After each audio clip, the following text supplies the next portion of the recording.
الله المستعان فيكم. بس لو هو مشهور سعودي ولا أردني قال يا شعب اليمن لا تطلعوه ترند عالمي. أنا ولد بلادكم، طلبتكم شيء بسيط، حتى أن يا أخي يوصل 10,000 متابع ويدي لي لابتوب كتحفيز لي، وأنتم بدل ما تدعموني تنتقدوني.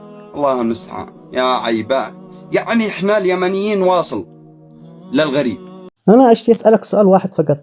أهل حارتك بعد الفيديو هذا يماشوك ويعاشروك ويأكلوا معك ويخزنوا معك عادي عندهم؟ غريبة والله لو أنت في حارتنا قسما بالله لا نطردك، والله ما جلست في الحارة. يعني حياتك كلها طلاب، وكيف تشتي الناس يتابعوك وأنت شحات ومطلب؟ اليوم تدور متابعي، قدوات الشي زلط، بعد قدوات تشتي حق زواجه تطلع تطلب تشتي حق زواجه، وبعدين عمك يطلب منك مدري ايش وتطلع تبكي. عمي قال الباقي اسلم مليون، يا من فزعتكم يا اهل اليمن لو انا سوري ولا لبناني ان انتم فزعتوني يا من هتعيش بشرف.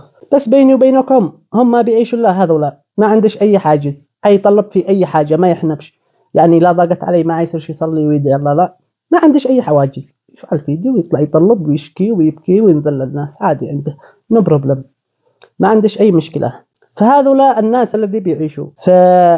فنصيحتي لك عليك وعلى هيئه الزكاه، سير عند هيئه الزكاه تفحور وتجعور وابكي وحب رجيلهم علشان يدوا لك متابعين. والسلام عليكم.